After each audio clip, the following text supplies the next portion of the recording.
morning, our Pullen family. Our worship today brings together three threads of our communal life. The remembrance of Jesus' last meal with his disciples, the remembrance of the saints who have gone before us and bequeathed a great spiritual heritage that lights our path, and the acknowledgement of our thoughts and feelings as we prepare for the election of our next president and elected officials, a sacred civil responsibility. On this Communion and All Saints Sunday, and on the Sunday before our nation elects our next president, we gather first and foremost to worship God. In our worship of God, we also gather to draw strength from one another, from our faith, and from our spiritual ancestors. And so our liturgy today will take us first to the table of remembrance as we share in and feast in this meal of love and grace. And as we share the bread and the cup, we will hear the names of our saints read aloud. Then, centered and grounded in these remembrances, Shalise and I will reflect on what grounds us as a people of faith in these most unusual times. So now, I invite you just to take a deep breath. Feel the spirit that connects us to one another. Feel the love of your Pullen community. Listen. Listen for God's voice that is speaking to you and to us. Open your heart and your mind to be surprised by God's love for you. And give praise to the one who created you and never leaves you. Let us worship.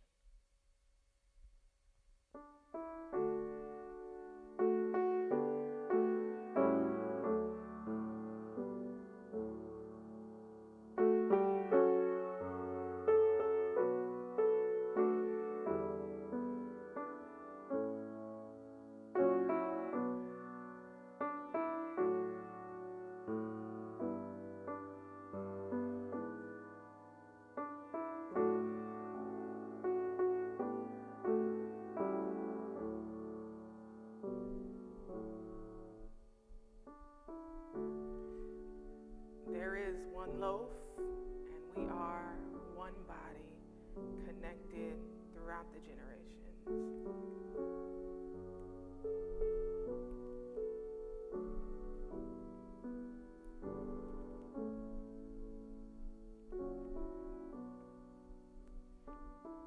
There is one cup from which we all drink and find strength for the journey. As we come to this table and invite you to this table, we not only invite those who are with us in a particular way in this realm, but those throughout history as we hear the names of our saints. Truly all are welcome at the table.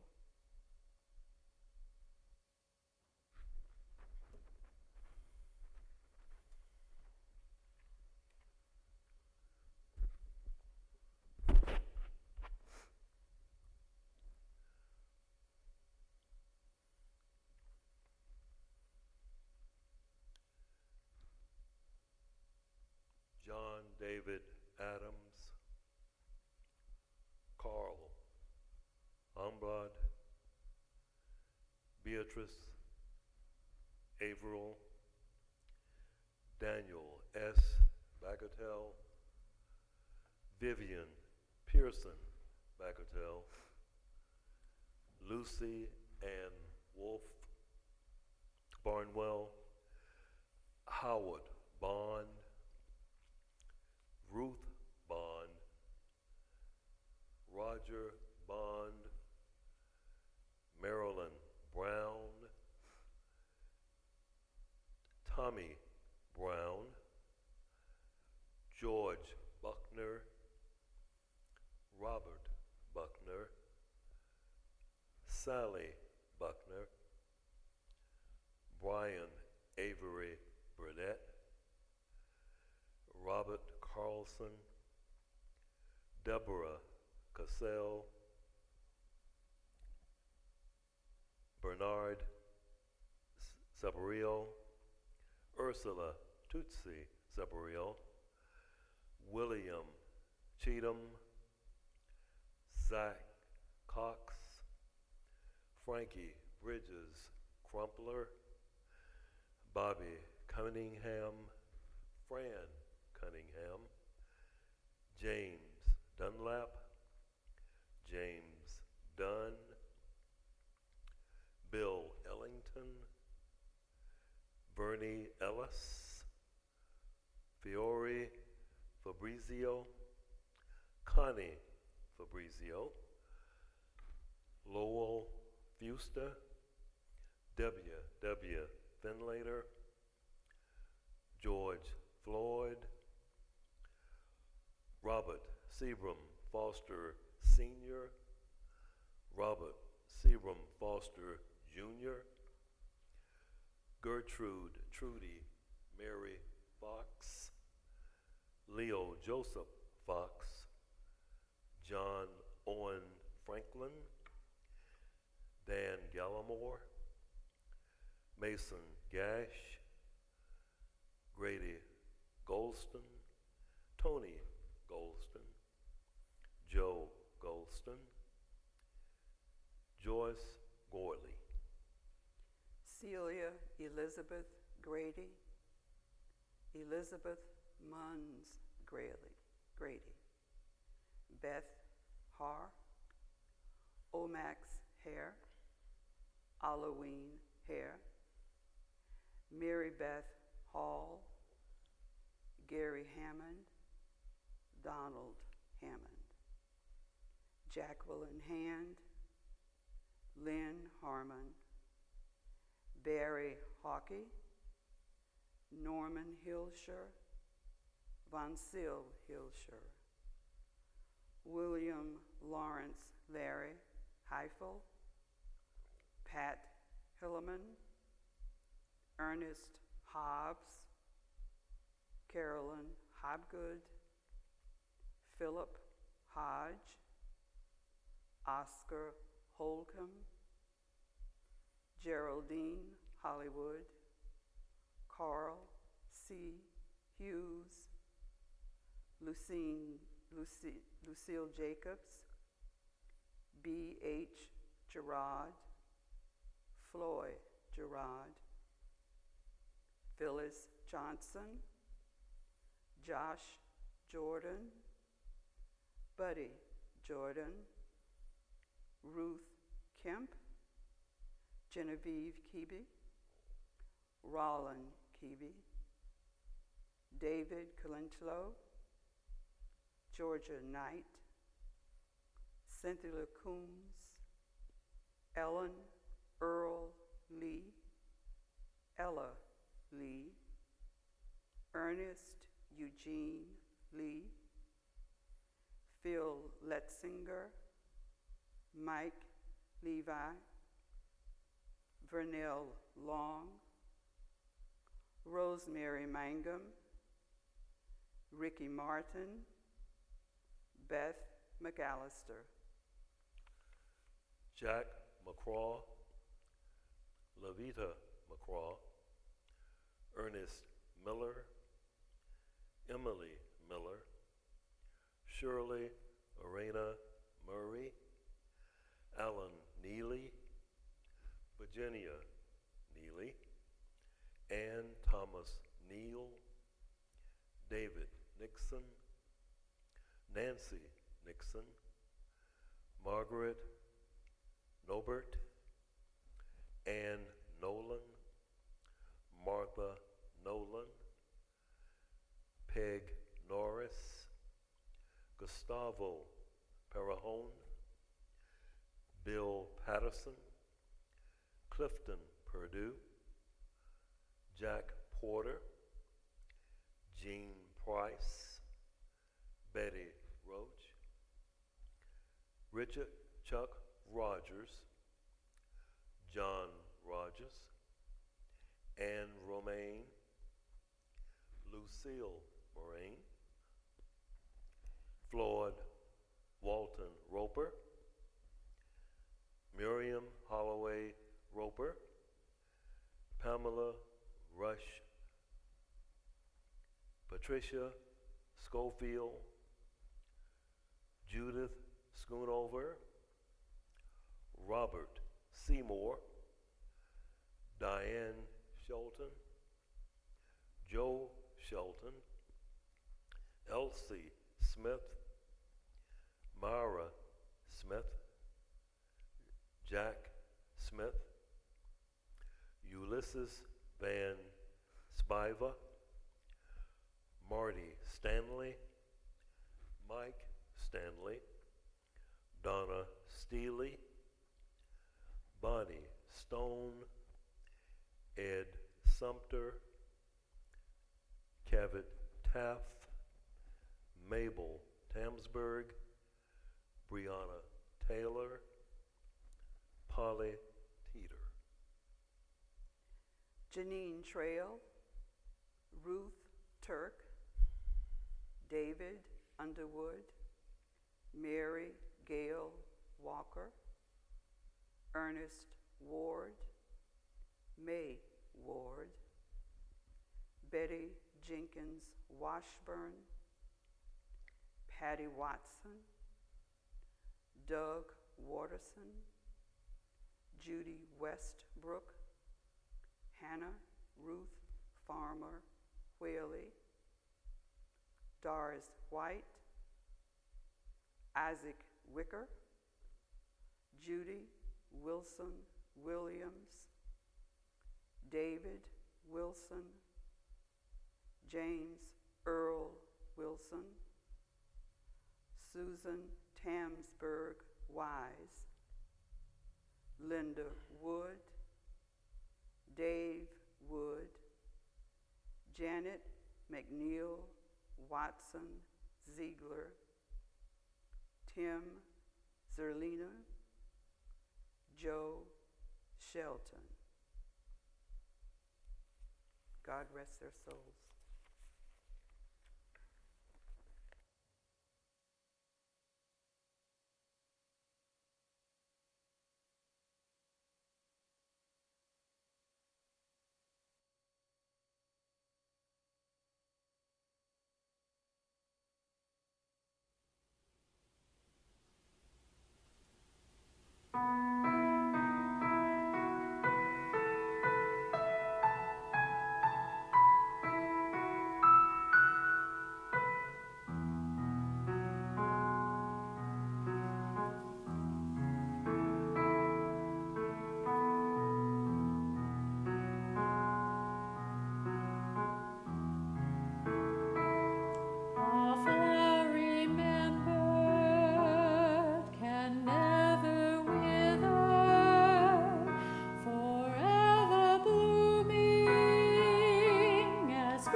The birds fly homeward across my valley,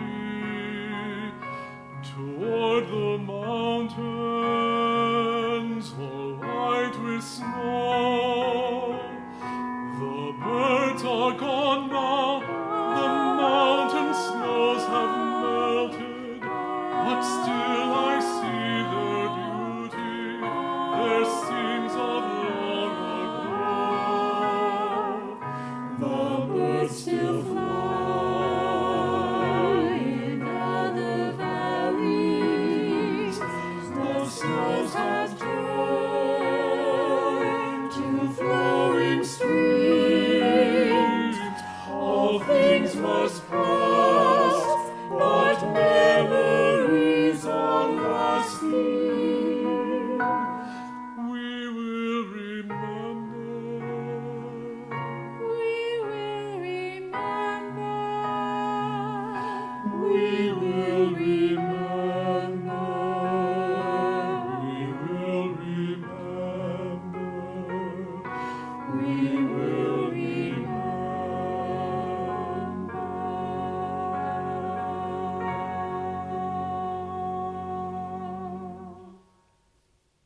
joys and concerns. We do also want to remember our namesake, one of our saints, John T. Pullen, and we want to remember two of our saints who have died within the last week, Jackie Longaker and Howard Langdon. And personally, I would like to add the saints, too, that are often sitting on each shoulder of mine, Deborah Steele and Mary Ann Britton. We do have some good news this morning as we enter into our prayer time. Our friend Rabbi Dinner is doing better today. She is progressing in terms of her health, and the doctors are still cautious, but things are moving in the right direction. And I want to thank you, the Pullen community, for all the prayers that you have lifted on her behalf and on behalf of our friends at Temple Beth Or. And so we will keep our prayers going for Rabbi Dinner as she continues to heal. We also, I know we said this last Sunday, but it's worth saying again, our member Virginia Phillips turned 101 yesterday. And so we continue to celebrate with Virginia on this incredible birthday of hers. In terms of our concerns, Grace Evans has asked for prayers for her mother, Carolyn Evans. Carolyn fell again and broke her hip. They are not seeking any surgery for that right now, but are keeping her comfortable and are working with hospice to do that. And so we want to keep in our prayers Carolyn as well as Grace and all of those who are caring for Carolyn. And again, we want to continue to remember in our prayers Clay Longaker as he grieves the death of Jackie, and Gladys Langdon as she grieves the death of Howard.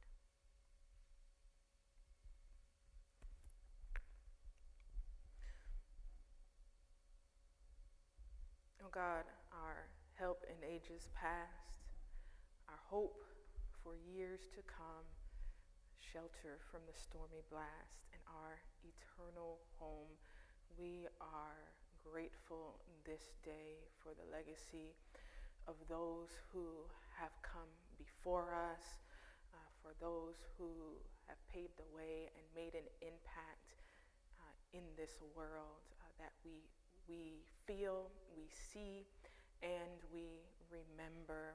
And we continue to hold out hope and believing that as the saints came before us and they made an impact, that we, in our best efforts and attempt to walk faithfully on this journey with you, will also be able to make an impact in the world. And we pray that that impact might even extend beyond our wildest thoughts and imaginations, that we might see great things from the work that you have placed to our hands as we are committed to it. God, even as we grieve those who have gone on before us, and certainly we miss their presence, but we are thankful to be able to remember it here in a way that allows us even to feel their presence with us. And we pray that that might give us strength for our journey. God, many are anxious about what is coming ahead of us in this week, but we continue to pray, we continue to work, we continue to move forward, and we continue to place our trust in you, and we trust that all will be well, no matter what the outcome of one decision might be, that there are many decisions that we make every day toward the effort of justice, love, God, that will do great things in this world. And so we thank you, and we look forward to the future with great expectation. Amen.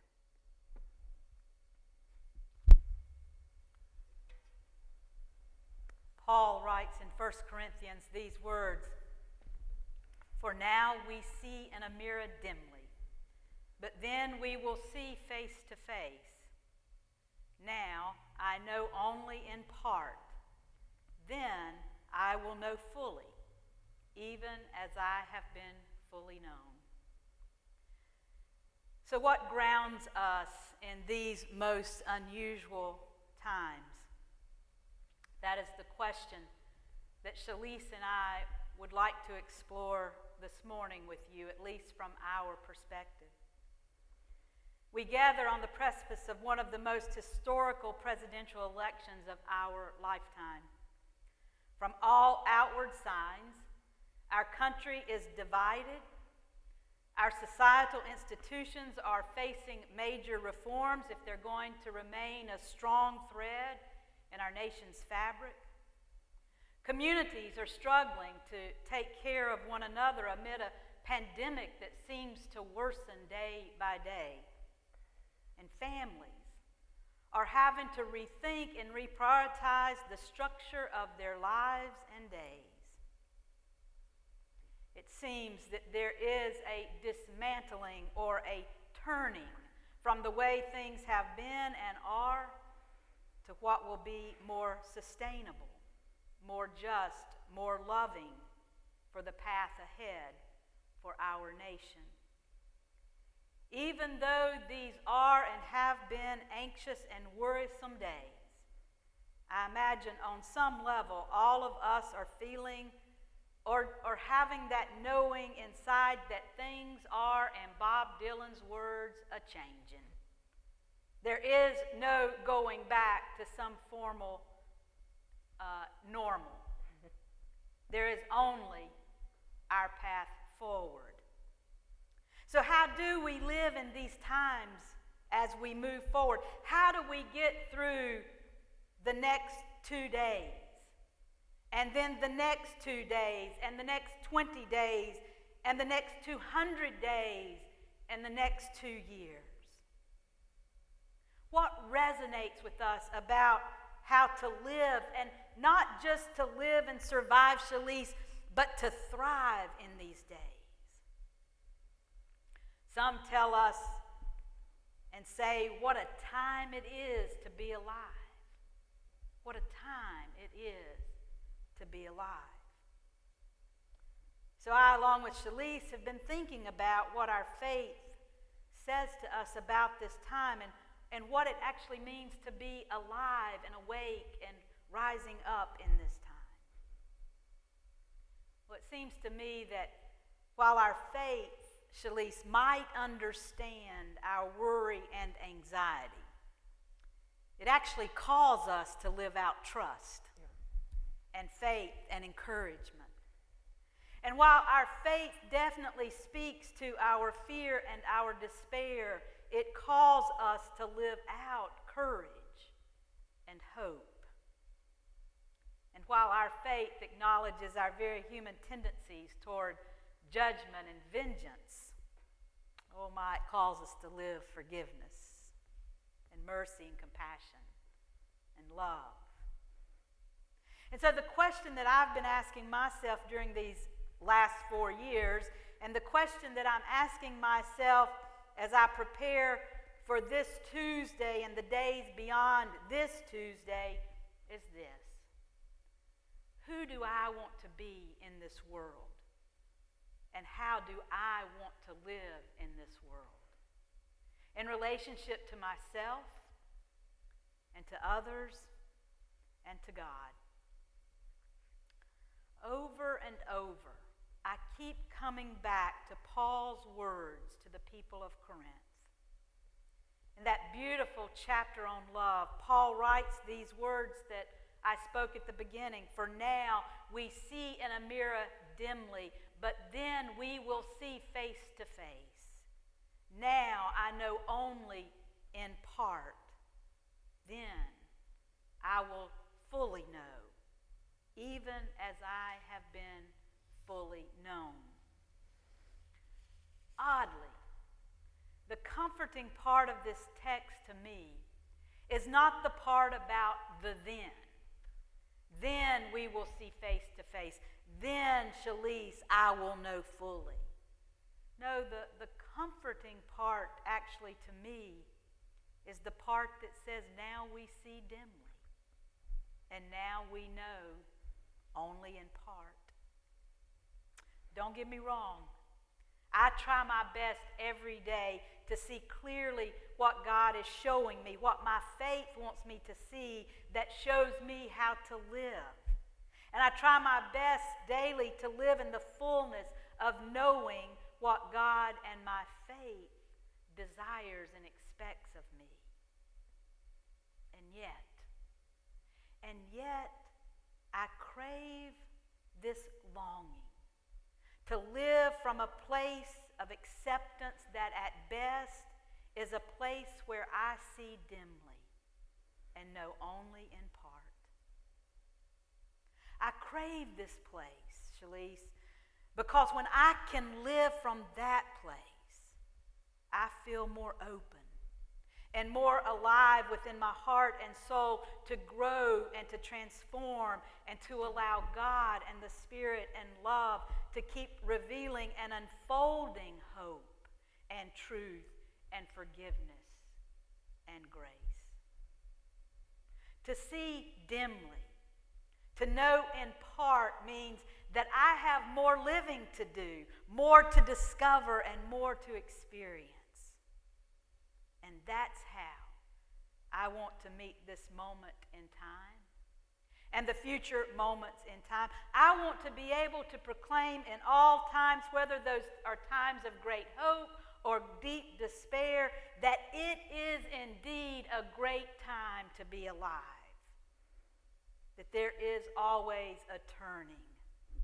And while I can't always see clearly or know fully what we are turning toward, I put my trust and my hope in a God who stays beside us and whose presence is always with us in all the chaos of this turning and changing and becoming.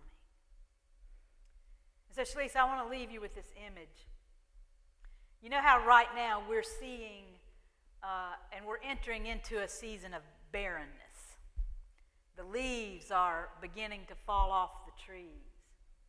And soon we'll just be left with bare branches.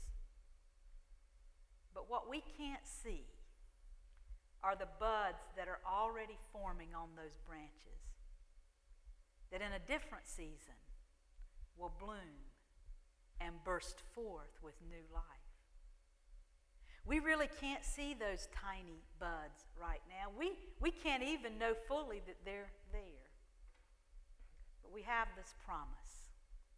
We have this promise that in the bulb there is a flower, in the seed an apple tree, in cocoons a hidden promise.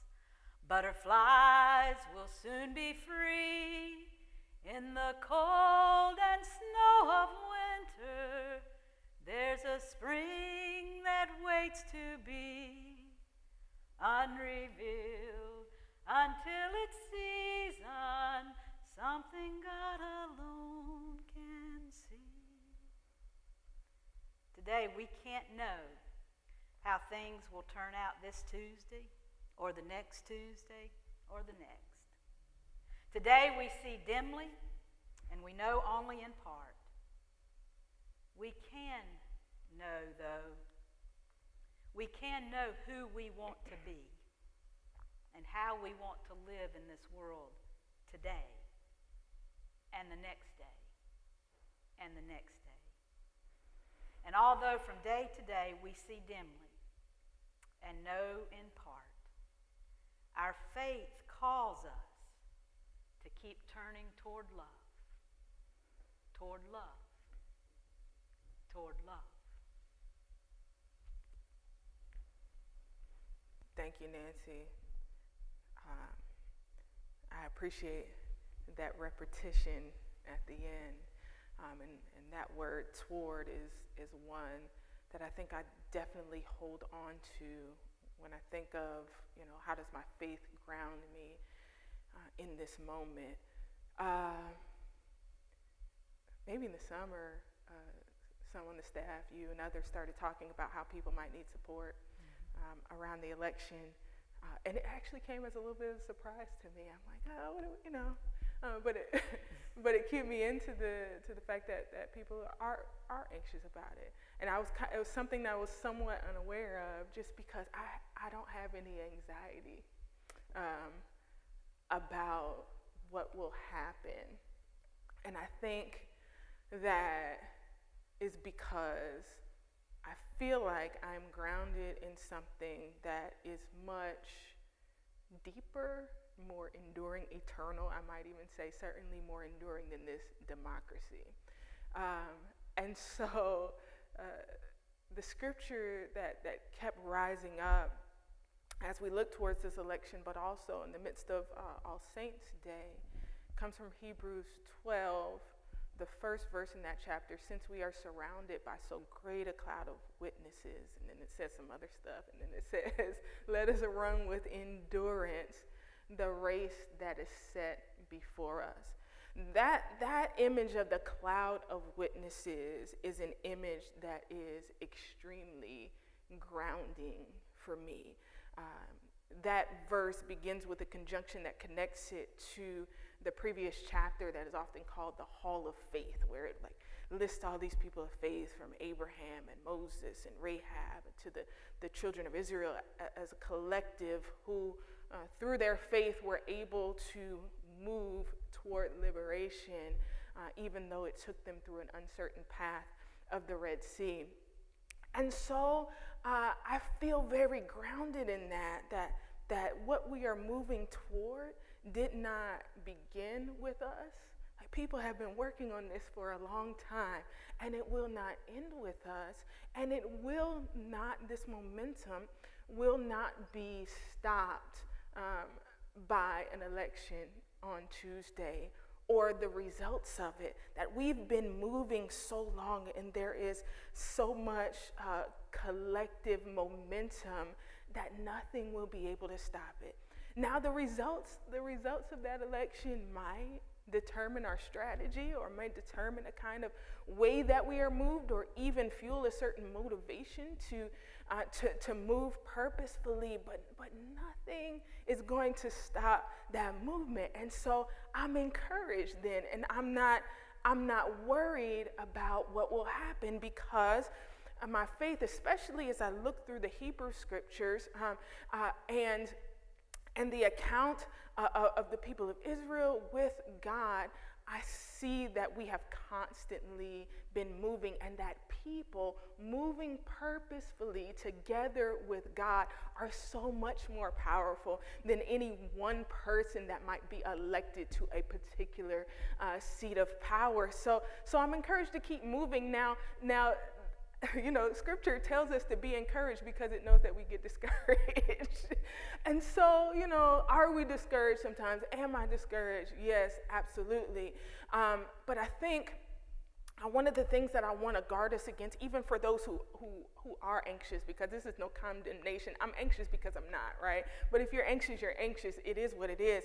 But let's make sure that we are not paralyzed by our anxiety, that we don't spend so much time focused and trying to live into predicting the future, that we are not fully present for what God is doing right now, so that we can fully participate in it, right? Because we can spin our wheels trying to figure out what's going to happen on Tuesday, and then depending on what happens on Tuesday, we'll be trying to figure out, you know, how this vote is going to go and how this decision is going to go, and we'll miss the opportunity to get in move and in line with how the Spirit is moving the people forward in a movement that will not be stopped. And so I'm encouraged by that image, but I'm not lackadaisical in it, right? I know that I can't just, you know, sit and kind of be caught up in this movement. I feel a certain obligation to the people that came before me, that made space for me to be here and sit where I sit and have maybe a little influence that I have. I feel an obligation to them to enjoy what they worked for me to be able to have, but also to use it, to leverage it in a way that provides a more spacious place for those who come after me. So I feel that obligation, And sometimes it feels weighty, but then when I think of that cloud, I say, but I'm not doing it by myself, because the people who came before me in that cloud of witnesses carry me here, and they're cheering me on. And then I have people like you and others in the community who are working with me and are pushing me, and we're bringing each other along to do this work together. And I'll do as much as I can. I'll push it as far as I can go. And when I can't do it anymore, somebody will pick up that baton and carry on after me, and it will go forward. And so I continue to work non-anxiously, because I feel like it is working, right? When I look back, when I hear the witness of that cloud that surrounds me, I know that we've come a long way, right? And even though we may still have a long way to go, we will keep moving forward. We will keep moving toward that goal. And the last thing, because I've probably been talking too long, that cloud of witnesses tells me is that my labor is not in vain, is that we are marching toward victory, right? Because I see dimly, you and I see dimly, we know in part, but they are in this ancestral realm where they now know fully. And even knowing fully, they still show up for this race that we're running, right, to tell us, go ahead, keep going. Your labor is not in vain. I don't believe that they showed up to watch us lose, Nancy. I believe that they showed up because they understand, as long as we are not discouraged enough to stop, as long as we keep going, as long as we do what we can, for as long as we can, we will win. And so they cheer us on. They cheer us on to victory. And no matter what happens, no matter who is victorious in the election on Tuesday, the collective people moving together forward purposefully with God will be victorious. And so that is where my faith is grounded in this moment. This woman can preach. So I want to ask you a question. It may be an odd question, but I want to ask you a question. You talk about you don't get anxious and you're not worried, and I'm grateful to be in partnership with someone who can hold some of that when I get anxious and worried. You did say you sometimes get a little discouraged, and I'm wondering if you have a practice that connects you with the saints and the ancestors, your spiritual ancestors, when you do get a little bit discouraged, or when you want to call on them. And so, do you talk to them? Do you talk to your ancestors? Do you talk to these saints, these spiritual ancestors? But more than that, do you have a practice that helps you really feel that presence that's with you and us? Yeah, I think the practice is prayer. Essentially, it is an invitation. I think we think primarily for the Spirit of God to be present with us in a way, but I don't limit it to the Spirit of the divine. But one of the things, there is one ancestor that I feel particularly connected to, and that is my grandmother, my maternal grandmother. And so one of the things that I do is she always sang. It did not matter where she was or what she was doing or who was around. She would sing. I don't know if she realized that she was doing it, but she was doing it anyway. And so I sing the songs that she sang. I'll start singing, "Lead me, guide me along the way. For if you lead me, I cannot stray. Lord, let me walk each day with thee. Lead me, oh Lord, lead me." And I'll begin to chant those songs, and I'm talking to God, and I'm talking to her, because I'm saying, right. I know you see fully. Lead me, in this way. And I will often call on her.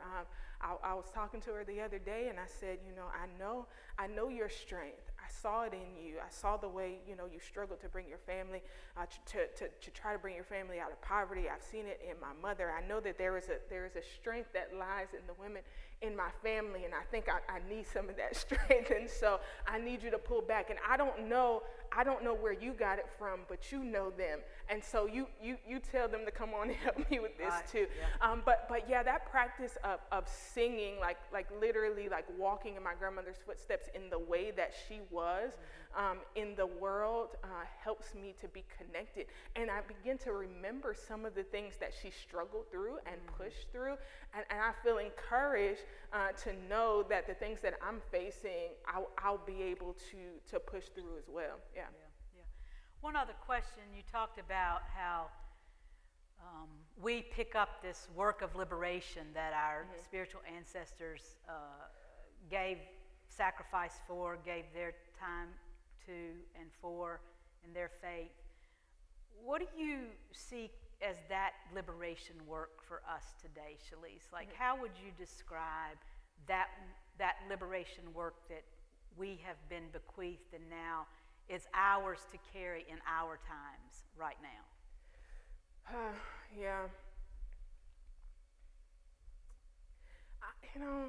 I don't know. I could get really specific about it and list off things that, there are a lot. The decriminalization of black bodies, living wages, us normalizing government assistance to the poor in the way that we've normalized it for the wealthy. There's a lot of things that come to mind.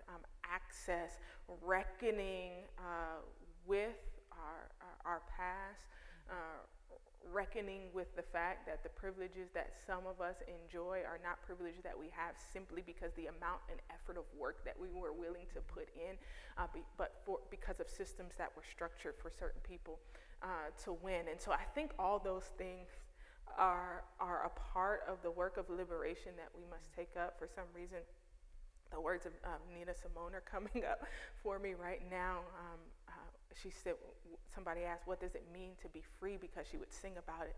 And she said, it means no fear, right? And so what would it look like for people to live without fear of how their lives were going to be sustained from day to day, right? That's part of the work. But the work is vast. And there's a lot for each of us to do. And so that we might not get discouraged about how big the work is, I think it is important for us to have that spiritual connection, to be able to discern, like, what part is mine. And so when I think back about my grandmother who recounted the story to me after I expressed the call to ministry, that she felt called to ministry at the age of 15, and she told her mother, and her mother didn't have enough space to help hold that with her, and she threatened her. She said, like, you're losing your mind. If you don't stop talking about this, I'm going to have you institutionalized, right? And so because that space had not been made for my grandmother, when I acknowledged a similar call to ministry, my grandmother was one of my greatest supporters.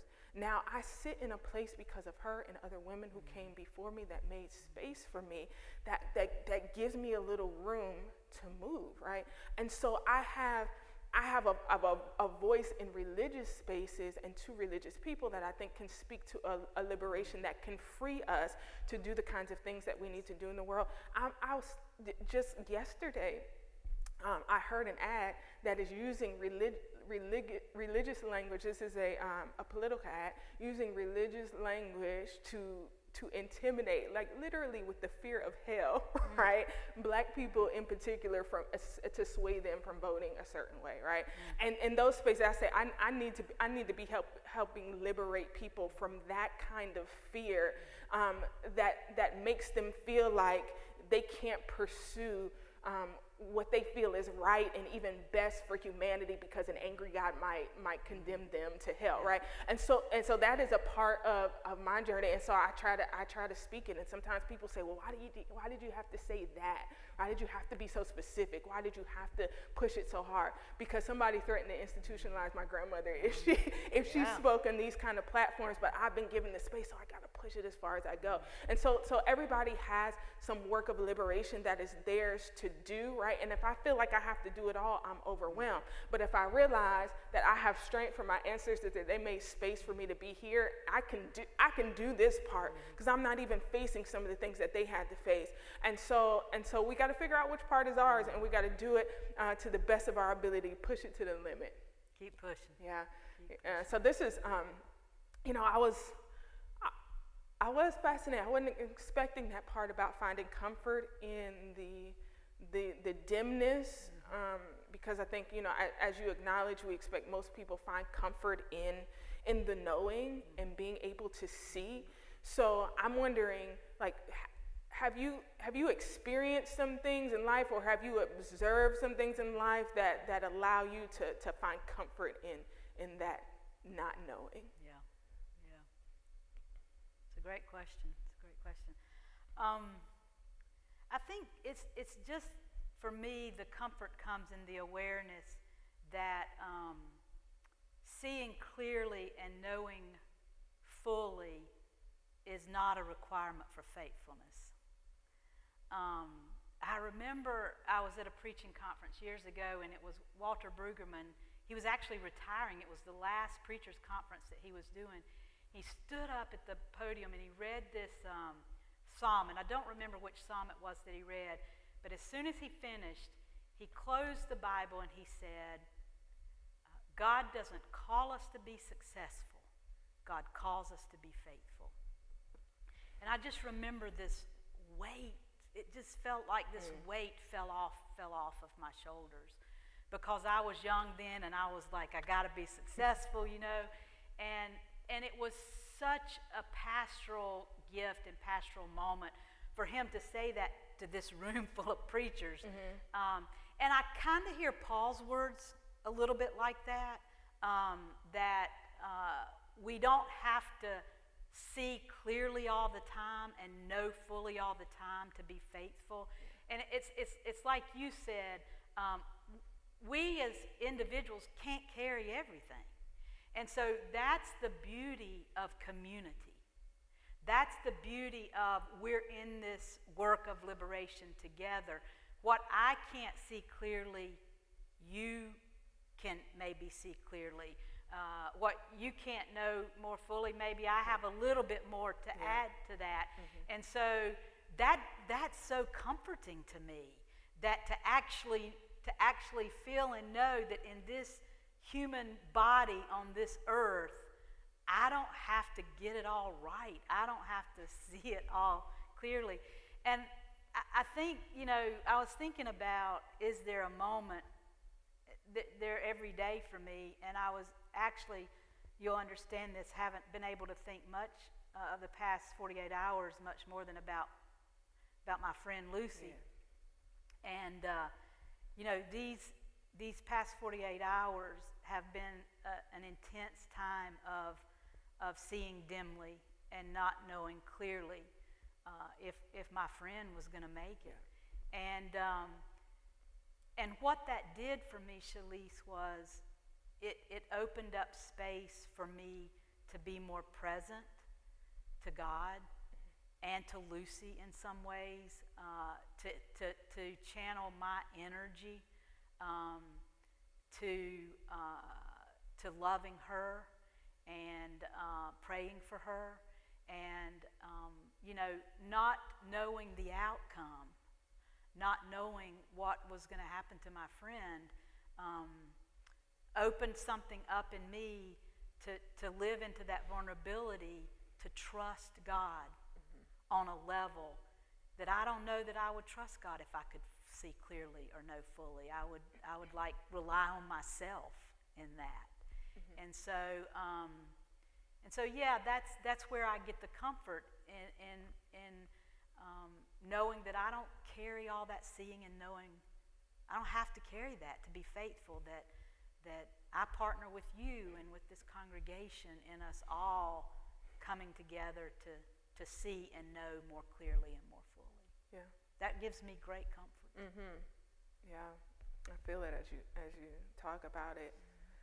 Okay, so we don't see, but you talked about those buds, right? Yeah. And we do anticipate, even when it's not visible, you know, I think being able to anticipate something in the future, right, or having a vision for something, really does help us to keep moving forward. So even though you can't see exactly, do you have some hopes for what might be springing forth? I do. I think our future is, especially in this country, but I think in the world, I have hope that this time, this turning that we're in, has increased people's awareness of injustice. At least in this country, the increase in awareness of non-people of color, of the racial disparities, the racial inequities. I think I've never in my lifetime seen a moment of increased awareness and conversation and people everywhere talking about the systemic racism of this country, this nation, and how it has kept people of color oppressed and marginalized. And I think moving forward, regardless of what happens, we're already a different nation and a different people. And I always have hope when people can raise that awareness and be in conversation, because that will change us. It is already changing us. And so for that, I feel this tremendous hope. And again, like you, it just highlights the incredible amount of work that we have before us, and this place of privilege, really, that we are in to do that work and to carry that work forward. But that gives me a lot of hope that this breaking open that's happened in our nation around race is moving us in a different way. I think about this, and I don't know if this is helpful, but it's what came to my mind. One of my mentors, was really into family systems thinking. And one of the kind of ideas around family systems is that when things are not going well, someone in the system has to self-define. And once that person self-defines, then everyone around them has to self-define. It only takes one person to self-define, and then everybody else self-defines. Donald Trump self-defined. He was clear about who he was, who he is, his leadership, how he leads, and what he sees as priorities and is important. And that self-definition, I don't know that he would call it self-definition. I call it self-definition because I think he's been clear in a lot of ways about who he is and how he believes, what his moral and ethical framework is. That has caused this whole nation to self-define. And I think collectively I can feel this move toward us self-defining in a way that is not that self-definition. But that is, we do hold some truths to be true. That there is this truth that our nation strives for, never has reached, but has as a framework that we all are created equal, and that we all deserve life and liberty and happiness. And while we've not reached that promise yet, I think we have come more clearly to saying that is what we want to move toward and turn toward, while this other person seems to want to turn in a different direction. And so I see hope in that. I mean, I think there's great hope in this self-definition that our country is moving toward right now. And I can't know where it's going, but I think the conversation is hopeful. and the things that we see. And I'll just end with saying, and you've already said it, my hope is in the collective power of the people. The collective power of the people. When caring, compassionate, loving people come together to pursue justice and to love compassion, that power can't be stopped. Yeah. And I think that power has been unleashed in our nation and in our world. And I have great hope in that power. So, any last words? Amen. Let us take that prophetic vision and move toward it. Toward love, you said, right? Toward love. Yeah. Toward love. Shalice and I want you to know, as well as all of the staff here at Pullen, that we are here. We know the week that we're going into is one of great importance. And we want to remind ourselves that we have each other. And we have this incredible community here at Pullen and in the larger faith community here in Raleigh, our family at Temple Bethor, our family at the Islamic Association of Raleigh, all of the peoples of faith in this community have been turning and coming together for love and justice for years now together. It is making a difference. And whatever we face this coming week, that power is there. And we can be together in it, we can access it, and we can then begin to talk together about how to move forward, as Shalice says, regardless of the person elected on Tuesday. We have work to do, and we will move forward together doing that work. We are known by the company we keep. We are known by the company we keep, and we keep good company here at Pullen. And so we want to end with this beautiful, beautiful song that Thrive Choir will sing for us that is titled, We Shall Be Known. But know this week, if you need us, we are here with you and for you. Godspeed in this coming week, and God's blessings on all of us. Amen.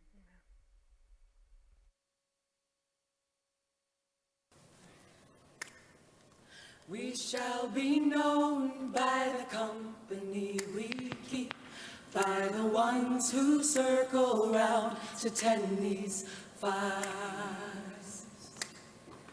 We shall be known by the ones who sow and reap the seeds of change alive from deep within the earth. It is time now. It is time now that we thrive. It is time we lead ourselves into the well. It is time now, and what a time to be alive. In this great turning we shall learn to lead in love. In this great turning we shall learn to lead in love. We shall be known by the company we keep, by the ones who circle round to tend these fires. We shall be known by the ones who sow and reap the seeds of change alive from deep within the earth. It is time now. It is time now that we thrive. It is time we lead ourselves into the well. It is time now, and what a time to be alive. In this great turning we shall learn to lead in love. In this great turning we shall learn to lead in love. We shall be known by the company we keep, by the ones who circle round to tend these vines. We shall be known by the ones who sow and reap the seeds of change alive from deep within the earth. It is time now. It is time now that we thrive. It is time we lead ourselves into the well. It is time now, and what a time to be alive. In this great turning we shall learn to lead in love. In this great turning we shall learn to lead in love. In this great turning we shall learn to lead in love. In this great turning we shall learn to lead in